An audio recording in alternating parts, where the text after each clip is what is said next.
I'm Xavier. I'm the Superintendent of Schools in the Ysleta Independent School District. I am a native of California, born and raised at the base of Mount Shasta, which is about 30 miles south of the Oregon border. My father worked in the lumber industry for 40 years. My mother was a bilingual instructional aide before they had bilingual instructional aides. First generation college student, the oldest of four. I do this for a living, school, being a school superintendent. My brother Felix, who is 11 months younger than I am, is lead counsel for Governor Jerry Brown. My brother Aldo is the president and CEO of a hospital network, and my sister is a CPA with PricewaterhouseCoopers. And we all come from a household where my father made it to the 3rd grade and my mother made it to the 9th grade. So I believe education is the game changer. It will change, I think, the trajectory of a person's life. It will, for all intents and purposes, define the quality of a person's life and the social mobility that that person will enjoy during their lifetime. So that's why I do what I do. That's why I absolutely love being the superintendent in the school district, because I think we are game changers, and we will continue to pursue it in that way. I think what makes this district unique is that it has had a reputation for being innovative, forward-thinking, not afraid to fail forward if it means doing good things for students and providing students with a great experience. And that's what we work hard to do every day. We have recently adopted a new strategic action plan. We refer to it as Vision 2020. It's built around 5 pillars. The first is academic achievement for all students. The second is people. That means investing in the adults, building internal capacity. The third has to do with service excellence, and that means communicating and engaging our community, our parents, and all stakeholders in the work that we do.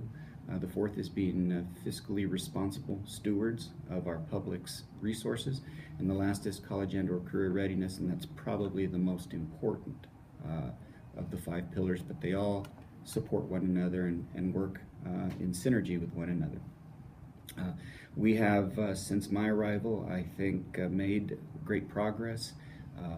The biggest challenge, as I understood during the selection process, was that this school district at one time served over 50,000 students.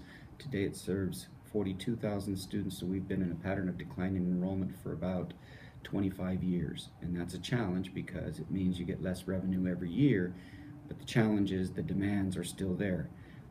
We could, for illustrative purposes, close 14 schools tomorrow and we could still accommodate every student in the district at 80% capacity.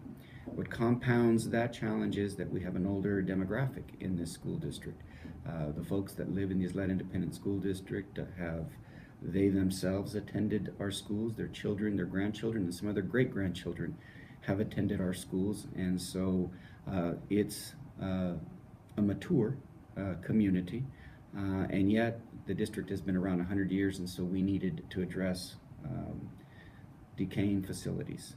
And so we've taken that on. We've promoted the idea that we can close and consolidate schools, recapture resources, and basically reinvent the district, which has been my priority since I arrived. And that is, I'm not interested in closing and consolidating schools and moving students from one weary, tired school building to another weary, tired school building.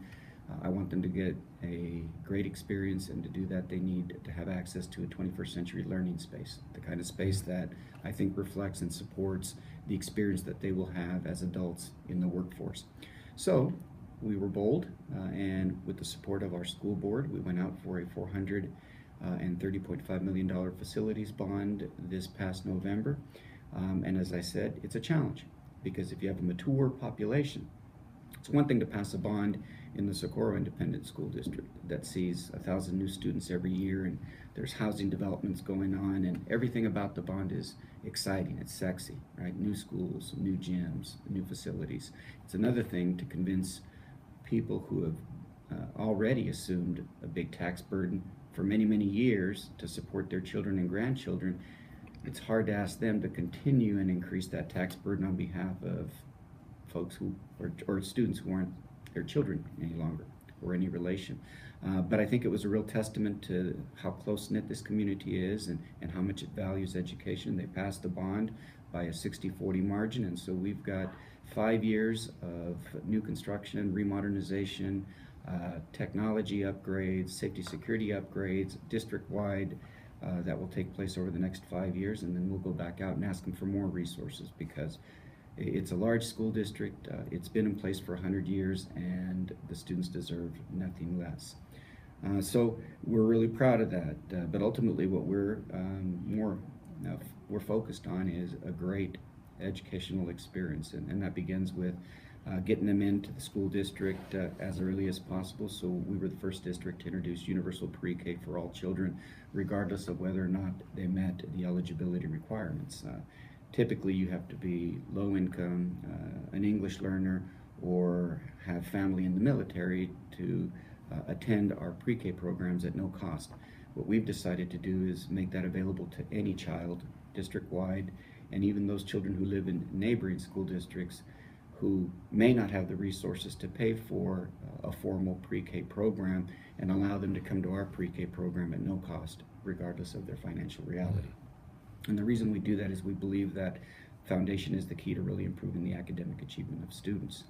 We've made an investment in our schools by dedicating 4 instructional specialists, a math science instructional specialist, an English language arts reading and writing instructional specialist, a computer teacher in every school, and an interventionist in every school to work with children who may have been diagnosed with dyslexia, but to really work with any child that appears to be falling behind. In the past, or in most models, those people reside in the central office, and then they are deployed out to the schools to support a school if a principal believes that a teacher or a group of students need additional support. What we've decided to do is decentralize that, and we actually dedicate that staff to each and every one of the schools, so they are there every day and they can be part of that instructional leadership team. We have insisted on Dick Elmore's instructional round model. That means principals, assistant principals, all the instructional leaders understand that the single most important thing they can do is spend time in classrooms observing, we like to call it the supervision, support, and evaluation of instruction in the classroom. It's a method that allows instructional leaders who are trained to, within 10-15 minutes, determine whether or not instruction is being effective. And it focuses not on the teacher or what the teacher is doing, it actually focuses on how the students are reacting. Is there evidence that students are better off for coming to school that day than if they had just stayed home? And if there is no evidence of that, then we work with teachers to find ways to introduce micro assessments throughout the lesson that give the teachers some comfort in knowing that what they're delivering is being received by the students, and that the students are actually learning. Because without that, teachers can be seduced by the idea that they've delivered a fantastic lesson, but they really have no evidence to support whether or not students did or did not learn. So oftentimes students who sit quietly, sometimes we tend to assume that they must be learning, they're not asking any questions. That isn't always the case. So we've got these different pedagogies and instructional strategies. What was the model again? It's Dick Elmore. He's a professor at Harvard University, and he took it from the healthcare industry. You know how beginning doctors do rounds, and the idea is that you go in and you read the chart, you observe the patient, you do some tests, and then the lead physician asks you, well, what do you think? What would be your prognosis? Well, that's what we'd like our teachers to do, and that is that as they're going through and they're delivering a rigorous standards-based lesson, that they find opportunities and give every student in the classroom an opportunity to demonstrate that what's being presented is being learned. Where would somebody find information on that? We have a book from Dick Elmore and some of his colleagues at Harvard that we'd be happy to provide. All of our principals, assistant principals, and instructional specialists have been trained in supervision and evaluation of instruction, the instructional rounds. And again, we ask and we expect that when we visit their school that they have a log of all of the classroom visits that they've made and the feedback that they've provided our teachers. Because one of the things that I think public school systems suffer from is we've got a lot of kind people that got in the profession because they love kids and they like the teaching and learning. But because they love kids, they sometimes have a hard time having those candid, awkward, uncomfortable conversations with their peers. And more importantly, if we have principals and assistant principals, they have to be comfortable being uncomfortable. That means being able to be honest and provide teachers feedback that may not always be welcome, but that I think is really the only way that teachers can improve in their craft. And one of the things that we want to make sure our teachers understand is that you are a lifelong learner, and that you should insist on becoming a better teacher every day, and that the role of the principal, the assistant principal, or the instructional specialist is to help build your capacity to be a better teacher. Because here's what's true. Until the adults get better, the students won't get better. So what we do is we invest in our people, pillar number 2, and help them improve in their trade. When they improve in their trade, because they are the primary vehicle, the primary tool that we rely on to move our academic needle, then the students benefit from that indirectly. So we do make a significant investment in people. And we want to provide that kind of professional development. We want to provide that kind of training and that kind of support, because they're key, they're critical to all of this. And just as critical then becomes having great instructional leaders, principals at every school, that are capable of having these kind of conversations, this kind of dialogue with teachers without making it personal or punitive. The idea is to help you become a better teacher. Accountability is not a one-way street. Accountability is an active I can't ever say that word anymore. It's reciprocal, right? Accountability works like this. If I provide you with all of the instructional materials, the technology, the support, and the environment you need, what you're saying is you're going to provide me with the outcomes I need. And if I hold up my end of the bargain and you hold up your end of the bargain, right, we're going to have the outcomes we want. Accountability fails when either I fail to provide you with the environment you need to be successful, or when you fail to deliver the outcomes even though I've provided the environment. And that starts a different conversation. But we are a people business. So we focus on the state accountability system, the state mandated tests, and that's the first pillar. That's our STAR test scores, our end of course test scores, attendance, graduation rates, things like that. But you have to be careful, because the academic achievement pillar is different than the college and or career pillar. Right? And sometimes they can counter one another. Mm-hmm. So if teachers focus exclusively on helping students pass these exams, they're not necessarily preparing students for college and or career, because at present our state standards are relatively low. It's the floor, not the ceiling. And so students and teachers can be seduced by the idea that we do a terrific job of helping students pass these exams. We do an amazing job of helping students get high school diplomas. The problem is that 6 years later, of all of those students that have earned a high school diploma and have been admitted to colleges and or universities, only 16% of them have earned a baccalaureate degree. And so that means that we've lost almost 8 out of 10 students at the college and or university level. Well, that's where we develop the kind of person that we need in our relevant labor market.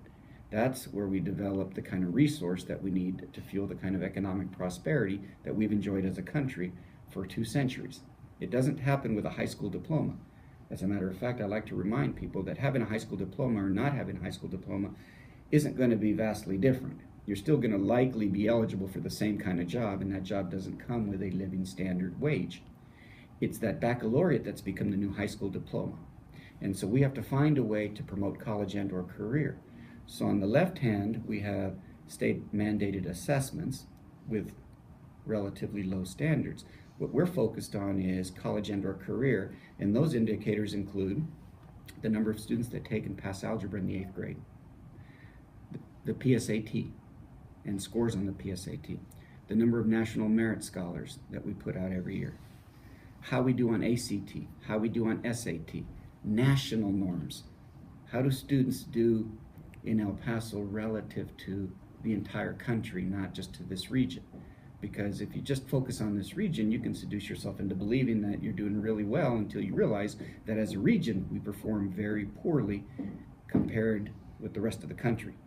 And so we've got to quit being myopic and focusing on ourselves, being insular, and we've got to see, are we preparing students as well as everyone else is, because they're going to have to compete against everybody else for jobs in the future. And that's what drives that economic prosperity that I mentioned. So those indicators, in my opinion, take on a greater sense of urgency, because if you can do well here, the state mandated tests take care of themselves, right? So focus here, that will take care of this.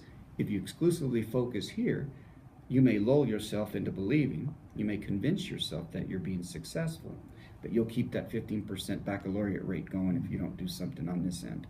So we're focused on doing that. That's why we're making these investments. We've introduced an Engage Me initiative. That means that we've provided every third grader, fourth grader, and seventh grader with their own laptop.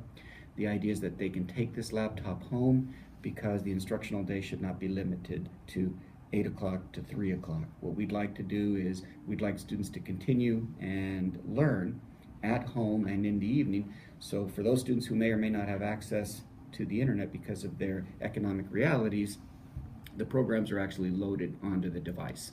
And the two areas that we're really emphasizing is not just English language acquisition. That's very important.